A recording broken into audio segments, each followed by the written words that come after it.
Everyone, welcome again in Chetak institute. आप सबका स्वागत है अगेन चेतक इंस्टीट्यूट में, जहां हम पढ़ रहे हैं क्लास 10th के लिए मैथमेटिक्स। आज जो हम पढ़ने वाले हैं, देखें आपके पेपर में जो चैप्टर 3 है मैथमेटिक्स में, दो चर के रैखिक समीकरण है ना, linear equation in two variables. इसकी अगर बात की जाए तो ये बड़ा ही महत्वपूर्ण पार्ट है आपका, क्योंकि इससे एक तो 4 नंबर का आपका क्वेश्चन पूछा जाएगा और वो 99% केस यही है कि वो आपको ग्राफ का क्वेश्चन पूछा जाएगा। फिर आएगा 2 नंबर का एक प्रश्न जो आपके प्रतिस्थापन विधि, सब्स्टिट्यूशन विधि है ना, एलिमिनेशन यानी विलोपन विधि, इनसे आएगा। ठीक है, तो आज उस 2 नंबर के क्वेश्चन को हम अच्छे से पढ़ेंगे। तो आज हम पढ़ने वाले हैं प्रतिस्थापन विधि है ना। प्रतिस्थापन विधि में क्या होता है, किस तरह हम समीकरण को हल करते हैं, तो ध्यान से देखिएगा। 2 मार्क्स का क्वेश्चन जरूर आएगा। सिंपल सा हम एक क्वेश्चन ले रहे हैं। आज का जो टॉपिक है हमारा प्रतिस्थापन विधि,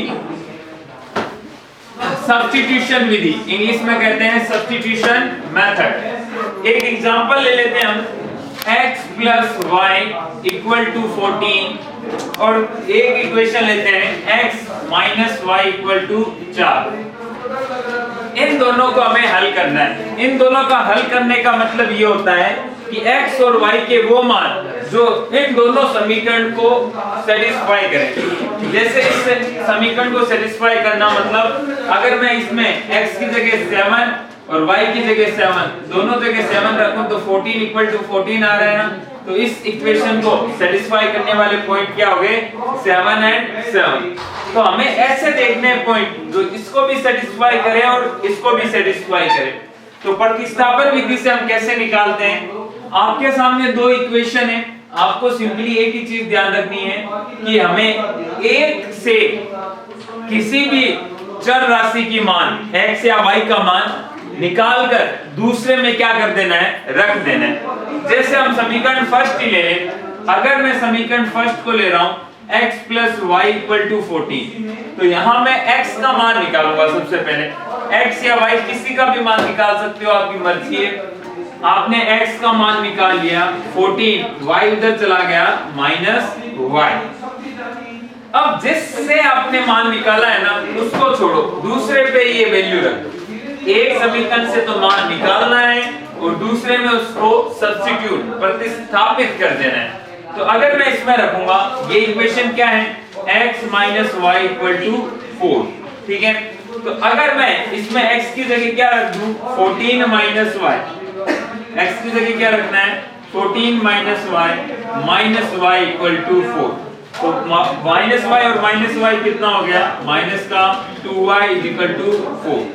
माइनस का 2y उधर जाएगा, प्लस का 2y, 14 ये 4 इधर आएगा, माइनस का 4 is equal to 2y। 14 minus 4 कितना आया, 10 is equal to 2y। 2 multiply में आ जाएगा, y की वैल्यू क्या आ गई, 5। एक वेरिएबल मिल गया, y की वैल्यू 5 आ गई। ये y की वैल्यू इसमें आप पुट कर दो तो x का मान भी आपको बड़े आराम से मिल जाएगा। x का मान क्या आ जाएगा, 14 minus 5 कितना आ गया, 9। तो आपका आंसर क्या आएगा, आंसर में हमेशा पहले x लिखते हैं और फिर y लिखते हैं। x का मान कितना है, 9, y का मान कितना है, 5। यही आपका क्या है, आंसर। तो ये इसका क्या हो गया, हल हो गया।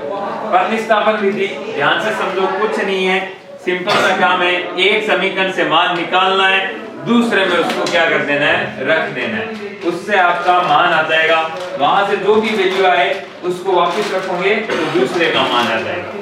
2 नंबर का आता है, इसका मतलब क्वेश्चन बड़ा इजी आएगा, ज्यादा हार्ड नहीं आएगा, है ना।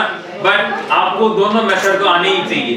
जनरली आपसे प्रतिस्थापन और विलोपन, इसमें ऑप्शन नहीं आता है। ऐसा नहीं कि ऑप्शन मिल जाए आपको, तो दोनों के दोनों सीखने होंगे। एक मेथड और होता है जो कि होता है वज्र गुणन विधि, क्रॉस मल्टीप्लिकेशन मेथड। उसको भी आपको सीखना चाहिए, क्योंकि आपकी किस्मत अगर बहुत ज्यादा अच्छी हुई तो वही पूछ लेगा और आप पढ़ के जाओगे नहीं, है ना कुणाल बाबू। चले आगे चलते हैं, एक क्वेश्चन और लेते हैं। लिख लें इसको फटाफट, जो ऑनलाइन है वो स्क्रीनशॉट ले सकते हैं, है ना।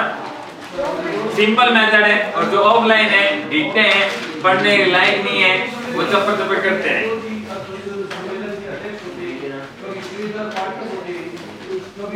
अब यही क्वेश्चन भाषा में भी आ सकता है ना, 2 मार्क्स का। जब आपको कहा ना जाए कि कौन सी विधि से करना है तो आप फ्री हो। और इस चैप्टर में एक विधि तो 101% आनी चाहिए, वो है ग्राफ की विधि। वो तो 4 मार्क्स का क्वेश्चन आवेगा ही आवेगा। तो इसको अगर नहीं कर रहे हैं आप तो बहुत ज्यादा गलती कर रहे हैं। ग्राफ की तो आप जितनी प्रैक्टिस करें उतनी कम है। इतनी प्रैक्टिस कर लेनी है कि एक एक क्वेश्चन 3 से 4 बार लगा देने आपको, ताकि आपको क्वेश्चन पेपर में वो क्वेश्चन नया ना लगे। प्रतिस्थापन विधि है, उसके बाद हम विलोपन विधि भी देखेंगे। एक क्वेश्चन और देखते हैं इसका। अब हम देखते हैं इसे पेपर में कैसे लिखना है। ये तो मैंने आपको समझाया है, पेपर में 2 मार्क्स का क्वेश्चन आता है तो आप कैसे लिखते हो, क्या लिखते हो, उसको समझने का प्रयास कीजिए। एक क्वेश्चन और लेते हैं हम। 3x minus y equal to 3, और दूसरा है 9x minus 3y equal to 9। अब ये क्वेश्चन आ जाता है और आपसे इसके हल पूछ लेते हैं, तो बहुत ही गजब चीज है, ध्यान से समझिएगा इसको, है ना।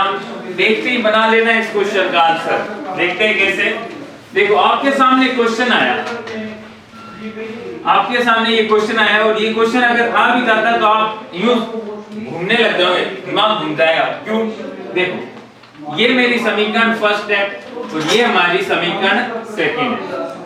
अगर इसमें बात करूं सेकंड में, इस तरफ 3 कॉमन आ रहा है, दोनों में 3 है, 3 कॉमन ले लिया, बच क्या गया यहाँ 3x minus y equal to क्या आ गया 9। तो 3x upon y, ये 3 इधर मल्टीप्लाई में इधर चला गया डिवाइड में, 3x minus y equal to 3 का इधर भाग लग गया तो कितना आ गया 3।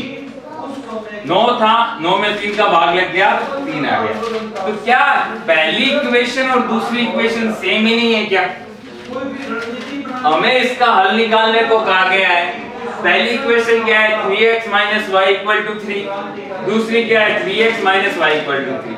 तो ये तो दोनों इक्वेशन क्या हो गई, सेम ही हो गई। मतलब आप इसमें आंसर लिख के आओगे कि इसके अनंत हल होंगे। सेम का मतलब क्या हुआ, अगर मैं इनका ग्राफ बनाऊंगा तो पहली लाइन भी यही है और दूसरी लाइन भी क्या है यही है, तो कितने हल आएंगे बताओ, अनंत हल, है ना। अब अनंत हल के केस में हम सॉल्व करके देखते हैं। ऐसा नहीं कि आप उसको यहीं छोड़ के आता होंगे, सॉल्व करोगे। यहाँ से आप क्या निकालो, x की वैल्यू निकालो या y की निकालो। 3x, 3 इधर आया, माइनस का 3 हो गया, इक्वल टू क्या आ गया y। y का मान क्या आया 3x minus 3, इससे निकाला है, इसमें पुट कर दो। तो 3x minus y equal to 3, y की जगह हमें क्या रखना है 3x minus 3 equal to 3, 3x minus 3x minus minus plus 3 equal to 3। ये तो कट गया, 3 बराबर 3। तो ऐसा मैंने आपको कहा था, जब भी आप सॉल्व कर रहे हो और लास्ट में क्या आ जाए, एक ट्रू कंडीशन आ जाए।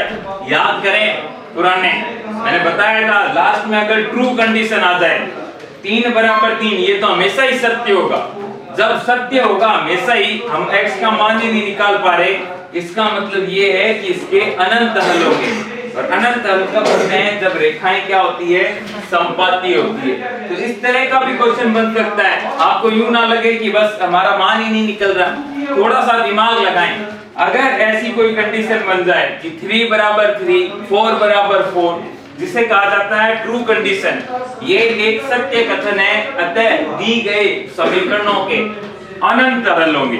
और मान लो सर देखो 3 ही चीज हो सकती है, या तो रेखाएं प्रतिच्छेदी होंगी, या समांतर होंगी, या समपाती होंगी। प्रतिच्छेदी होंगी ना तो आंसर आ जाएगा, ठीक है। समांतर होंगी ना तो कुछ ट्रू कथन नहीं, फॉल्स कथन बनेगा, असत्य कथन। आप सोल्व करोगे, लास्ट में ऐसा आ गया -2 बराबर 3, तो ये कभी हो सकता है, नहीं हो सकता। ऐसा कथन बन जाए ना कभी जो कि गलत हो, तो आपको ध्यान आना चाहिए कि दोनों रेखाएं क्या है, समांतर है। क्यों आ रहा है गलत कथन, क्योंकि समांतर रेखाओं का कोई हल नहीं होता, कोई हल नहीं होता मतलब एक्स वाई के कोई मान नहीं निकलते। तो हमने सॉल्व किया, कुछ मान निकला ही नहीं, वो तो गलत कथन आ गया। इसका मतलब क्या होगा, ये रेखाएं क्या होगी, समांतर होगी। और मान लो सॉल्व कर रहे हैं और एक सत्य कथन आ जाए 2 बराबर 2, 1 बराबर 1, तो हमारा माइंड ये कहेगा कि रेखाएं कोइंसिडेंट है, समपाती है। तो ये आपसे कभी कभी आ सकता है। जनरली आपको वही क्वेश्चन दिए जाते हैं जिनका आंसर क्या हो, एक फिक्स हो। ठीक है साहब, आगे चलते हैं। ये आपकी प्रतिस्थापन विधि है। ठीक है, इजी क्वेश्चन आते हैं, हार्ड नहीं आते, बट आपको अच्छे से आनी चाहिए। अगली बात करते हैं विलोपन विधि। इसी चैप्टर का दूसरा जो टॉपिक है विलोपन विधि। विलोपन विधि, विलोपन विधि में क्या होता है, कुछ तो होता है। विलोपन विधि एलिमिनेशन। एलिमिनेशन में क्या है साहब, एलिमिनेशन में कुछ नहीं है। विलोपन विधि, एलिमिनेशन में आपको क्या करना है, आपको किसी x या y किसी भी a कोफिशिएंट का गुणांक क्या कर लेना है, सेम कर लेना है। गुणांक का मतलब कोफिशिएंट, उसकी गुणा में। जैसे हम एक एग्जांपल ले लेते हैं, एक सिंपल आप अपनी पर्सनालिटी 3.4 से देख सकते हैं। आपके सामने एक एग्जांपल दे रखा है, x plus y equal to क्या है, 5 है, और दूसरा है 2x minus 3y is equal to 4 है। ये दो आपको समीकरण दिए और आपको हल करना है विलोपन विधि से। तो आप देखो x या y किसी एक का गुणांक सेम बना लो, चाहे x का बना लो चाहे y का बना लो। तो हम एक काम करते हैं, x का बनाते हैं। अब यहाँ x में 2 है, यहाँ 2, यहाँ x की गुणा में 1 है, यहाँ 2 है, तो इसे 2 बनाया जा सकता है। इसको 2 कैसे बनाएं, हम पूरी इक्वेशन को किससे गुणा कर दें, 2 से गुणा कर दें। इस पूरी इक्वेशन को हमने 2 से गुणा कर दिया। केवल इसको नहीं कर सकते, समीकरण में दोनों तरफ आपको बराबर चीज की गुणा करनी पड़ेगी। तो ये समीकरण क्या हो गई, 2 की गुणा हुई तो 2x plus 2y equal to 10, और ये वाली इक्वेशन क्या थी, 2x minus 3y equal to 4। पहला स्टेप एकदम इजी है, आप किसी भी x या y का क्या कर लें, गुणांक सेम कर लें, है ना। उस गुणांक को सेम करने के बाद अब उसको हम करेंगे विलोपित। विलोपित मतलब एलिमिनेट करेंगे।